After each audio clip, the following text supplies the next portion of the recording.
What is going on, y'all? I'm KMBest. Let's take a look at the best decks to climb in Marvel Snap. I think that the metagame pretty clearly starts here. This is Supergiant Sauron, and it has emerged as, in my opinion, not necessarily the best deck forever in Snap, but probably the best deck for right now. The reason for this is that a lot of other decks in Marvel Snap, and this is a major trend to point out, have been building towards decks that build on each other. There have been, in the last few months, way more Prodigies and Moon Girls and Friggas than there have been in the previous probably 2 years of Snap. It's because people have started to really start building their decks around force multipliers in that way. But the weakness of those force multipliers is that they have to actually take effect at specific times. And that's really what Supergiant is attacking here. If you are going to be an end of turn deck, well, you need your cards to be face up on the board to actually do stuff, and they're not gonna be. If you are going to be a destroy deck, you usually want to spend your turn 5 actually destroying some stuff so you can continue snowballing. If you're a Moon Girl combo deck, well, dude, you probably need to be building your hand. And there are just a lot of different cases where Supergiant is excellent as a sort of tech card. But what makes Supergiant special is that it's not just a tech card, it's also a proactive game plan. This is a deck that allows you to do things like Negasonic and Alioth with a lot of power built into it. And what the rest of the deck is, the Sauron part, is really just aimed at having as many points as you can possibly have in the shell alongside Supergiant. In much the same way as a few weeks ago, decks were actually being built around Mobius and Mercury and Juggernaut, and then the points package was secondary. It was just, what's the best points I can play? That's what's going on here. The Supergiant stuff is the core, and then the question is, what is my points package? The other notable Supergiant deck is the Darkhawk 1. I personally believe that it is clearly the 1B to Sauron's 1A. There's just more points in the other Supergiant deck. This one is much more focused on dealing with combo decks by disrupting their draws as well. There's some powerful stuff that can happen, but it's not necessarily the stuff you want to happen all of the time. I think it's very clearly 1B. This is still a Supergiant deck. It's still good. You'll note it actually has Alioth. And I think that that is fine enough.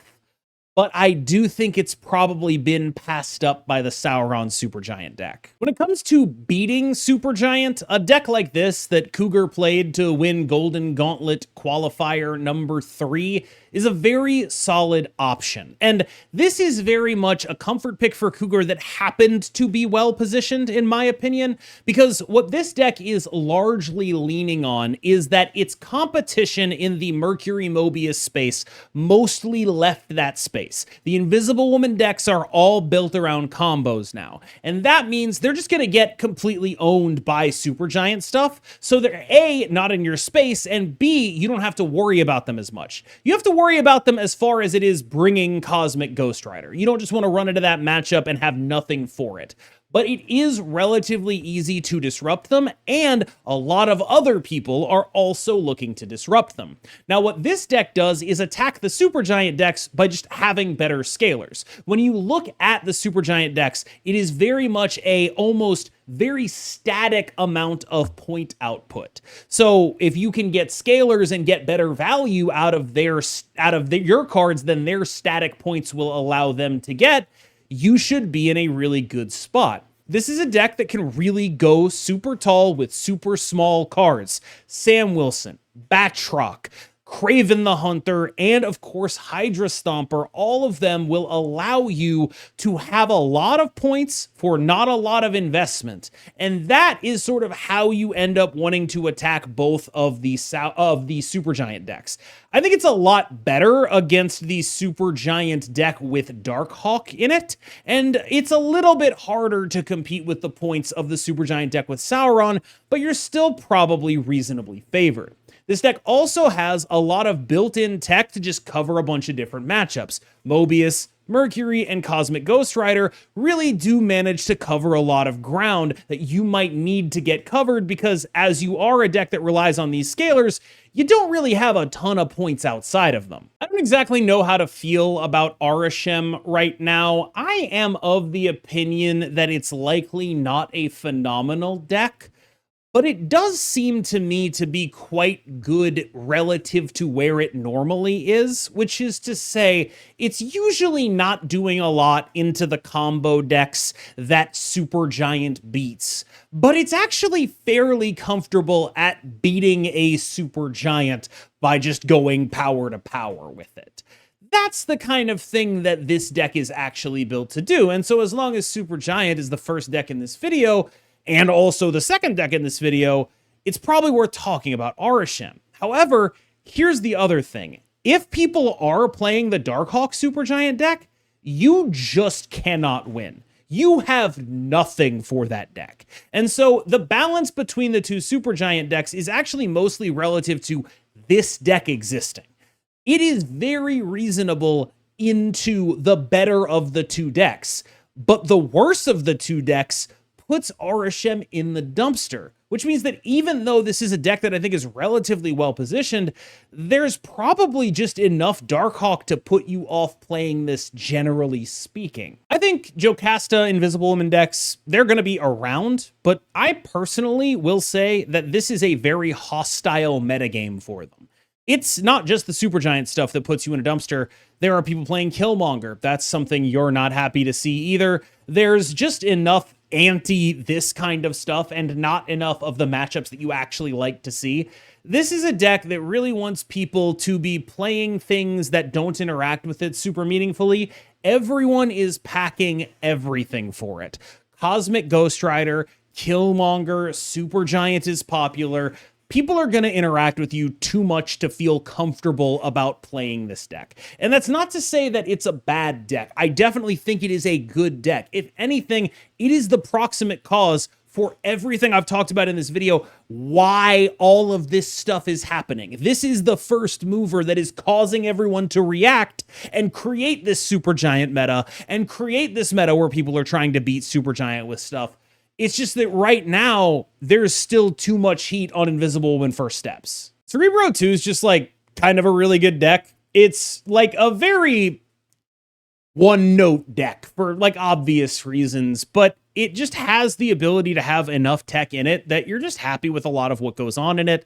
Shadow King is a card that is quite good right now that I think people are really underrating. It's just a very solid, very powerful card. You'll notice that it actually has a pretty decent amount of the tech that you see in a Supergiant deck. There's Shadow King in here, there's a Red Guardian in here. That's notable, like it matters. And of course there is a Mercury in here. You're just happy to have a card that moves, and if it beats up on a move gamer or a Hydra Stomper gamer, well, you're pretty happy about that too. That is the other thing, by the way, that has allowed Cougar's deck to succeed, is that 2 weeks ago, everyone was playing Mercury Mobius decks. Now, very few people are, and if people are playing Mercury Mobius decks, you really don't want to be a Sam Wilson Craven Hydra Stomper gamer very much, but you're very happy to do it when the preponderance of those decks goes down, because they were a bunch of Invisible Woman gamers that are now playing Jocasta instead and losing to Supergiant. And Supergiant isn't playing those cards because it's a Supergiant deck, which leads to there being some benefit for this deck being a Mercury deck, basically. This is where I'm at for C3. It's what Jay Walla took to Golden Gauntlet. I believe it is the appropriate build of C3, in large part because of what we're about to talk about, which is the rise of Destroy and Headpool, the Killmonger decks. Having the ability to be an armor Cosmo deck against that stuff, it's valuable on ladder. Decks like Destroy tend to get overrepresented in spaces lower on the ladder. There's a lot more Destroy the lower down you go. I don't really have a good explanation as to why. I've got some theories, but I don't really want to talk out of my ass on them. But it is something that I've noticed a lot. There are a lot more Destroy gamers the lower you go, and the higher you go, it starts to fall off, which means this deck might even be better than I think it is right now for you. because it is one of the few decks that is just fully cognizant of that matchup and saying, look, not only are you not killing my stuff, you're not killing your stuff either. It's donezo. So let's talk about Destroy. I am still here on my build, but I think a lot of people have swapped the Lady Deathstrike for an Agony. I think that is a reasonable thing to do. And I think that this deck is just honestly pretty damn solid. It does points in a very powerful way. It has really powerful nut draws. And yes, it's vulnerable to a variety of things, but a lot of the things that it's vulnerable to have been either toned down or pushed out of the metagame in meaningful ways. Is it vulnerable to Mobius? Yes, absolutely. But there's less Mobius than there was 2 weeks ago. Is it vulnerable to Shadow King? Yes, absolutely. But there's less Shadow King than there was in his heyday. Is it vulnerable to Shang-Chi? Yeah, but nobody should be playing that card right now. Is it vulnerable to Enchantress? Yeah, but that costs 5 now. And so there are a lot of things that are good against this deck in meaningful ways. But I think most of what this deck is doing is just pretty strong right now. It's got real threat. It's got real numbers. And when you're able to stick some real power here, this deck can really do some damage. Killmonger is also just naturally well positioned against a bunch of stuff, right? The Sauron decks are playing multiple 1-drops. The various other decks like Invisible Woman, there's all 1-drops in there. You just gotta get some extra death procs for free, take away, 5 to 10 power off their board. Just a really good Killmonger metagame right now. This is my most played deck this season. I have just been playing the absolute crap out of this list. It makes my neurons activate in a meaningful way. There's a couple things that hold it back from being truly elite, in my opinion, but I do think it is like, this is a deck. This feels to me like it's bounce, right? But what's holding it back, there's 2 things. The first is, if you play against a normal Destroy deck, you kind of just lose. Because they run Null, they run Death, that's bigger than you. You're helping them. It's very sad. The second thing is, that same thing happens when you play against a Mr. Negative deck. You have absolutely nothing for Null into Arnim Zola. And for the record, when we talk about Mr. Negative, we're going to be talking about a Null version because of this kind of stuff.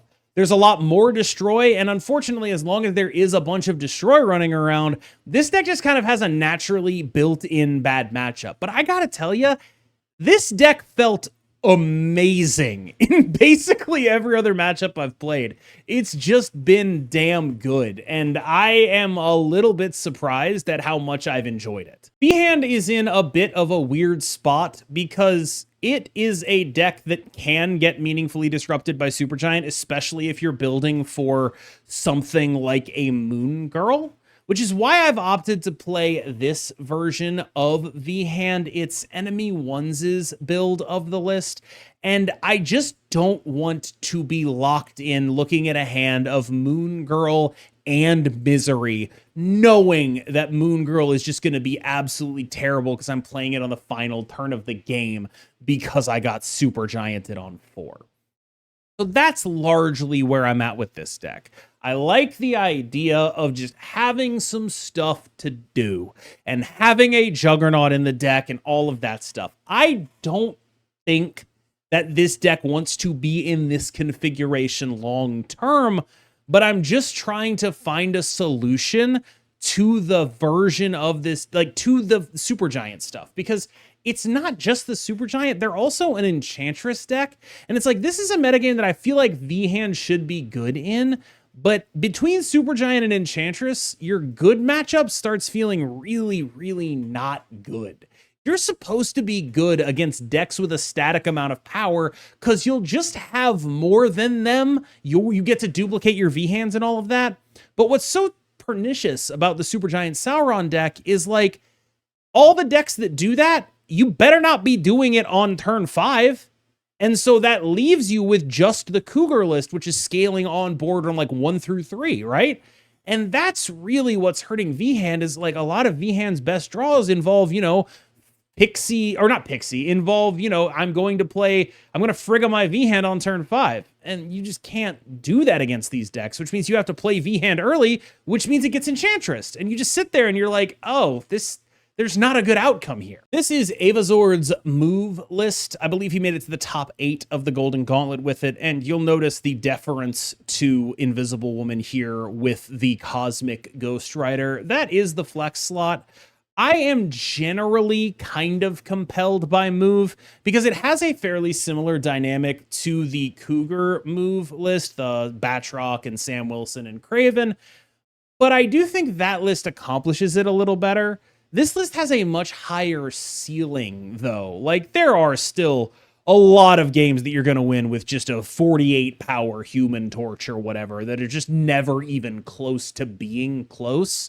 And I think that is like a meaningful thing. It's just this deck has the ability to have these onboard scalers that get bigger and bigger and bigger. It has the right dynamics, but it's just not consistent enough at doing them.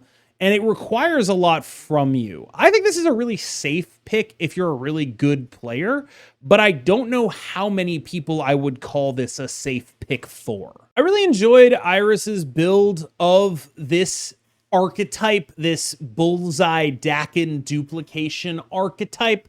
I think it's very solid. There, shout out to the infinite player Zinrius, who's just been playing mono Dakin doubling for about, I don't know, 6 months. So I don't want to give Iris all the credit. If I'm not mistaken, this was Iris running into Zinrius on ladder and being like, how do I improve this? How do I try to make it better? I have generally felt like this deck is in a similar space to Invisible Woman decks in that you really don't want to see Supergiant. You can play around seeing Supergiant by playing as a normal Surfer deck, and then it's not the end of the world. But this deck ideally just wants to build up its board to the point that it stacks a bunch of triggers of whatever it is that it's stacking, right? Maybe you're stacking Surge triggers, maybe you're stacking, maybe you're stacking Dakin triggers, maybe you're stacking Bullseyes, whatever it is, this deck is about multiplying the force of its own cards, which means that it ends up fairly vulnerable to the Supergiant stuff because your turn 5 is usually going to be pretty crucial for how your things turn out. And having it disrupted, not being able to frigga something or copy something when you need it to copy or play a bullseye and have it be face up, that kind of stuff is bad for you. You have draws that do make sense there, but they're not exactly as many as you may think. And so this deck ends up in those matchups having to play as a sort of mopey Silver Surfer deck, which they are winnable when you play as a mopey Silver Surfer deck, but it does require some finesse. I don't really want to speak this into existence, but this deck might be really broken right now. So what Supergiant is specifically good against is stats on the board, right? If you're trying to do a combo on the board, Invisible Woman First Steps, Dakin stuff, just like a build up, that kind of thing, that's a really good spot for you to be in if you're playing Supergiant. What it's really bad against is something like Hela. Like, Supergiant is quite good against a lot of combo decks and then quite bad against Hela. And those combo decks are actually what sort of bullies Hela. Like, if you're playing Hela, you can very easily lose to the Invisible Woman Voltron, right? If you don't have anything for that, they can just like nuke your board for negative 35 and make a gigantic 40 power Sunspot and Thena or whatever. And it's like, oh, I guess I just die, right? Hela playing Supergiant means that it can beat those matchups and then also go over the top of everything else that's doing this. I don't want to speak it into existence and be like, this is like my secret pick for like potential meta breaker, because I hate this deck, right? But it does strike me as like, I think there is some remarkably good position to be found in this list. Mr. Negative is Mr. Negative. If everyone goes all in on this weird combo-y stuff, you can just sort of drop everything on their head. I think Mr. Negative is actually probably pretty well positioned right now. There are the occasional Mobius gamer that you have to worry about. If anything, the bad outcome for Mr. Negative was Cougar winning the Golden Gauntlet, because now people are going to play a bunch more. He's sort of breathed life back into Mobius decks, where frankly, I think they were going a little bit out by getting to the point that he has gotten to with that list.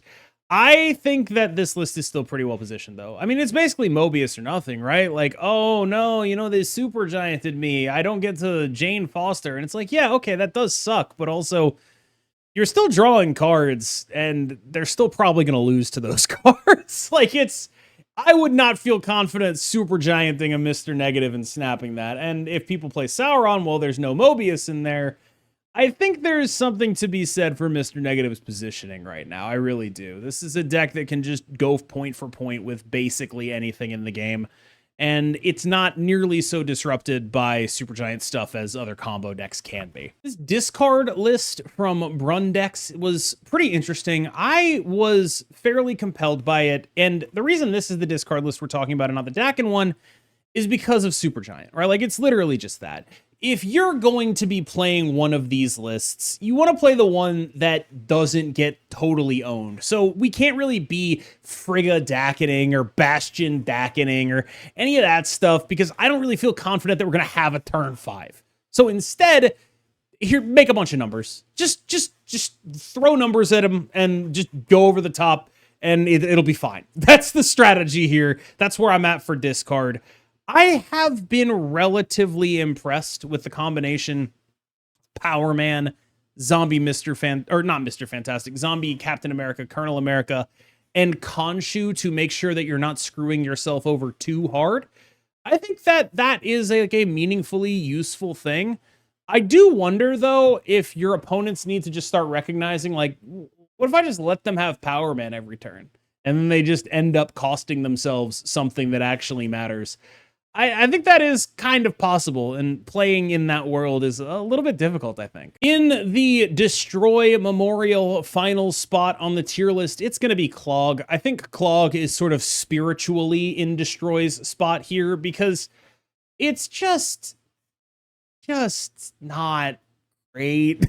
Like, you can do your Clog thing, but people are playing plenty of Killmonger. There are still people who play Merlin, and your Clog thing is cool, but it's not always consistent, and any kind of meaningful disruption to it makes you feel stupid, and you don't really want to be super gianted because turn 5 is pretty important for finishing up the Clogs, and there's just kind of a lot of incidental damage that this deck takes, and that's what makes it sort of spiritually Destroy in the way that Destroy is typically the last deck on this tier list.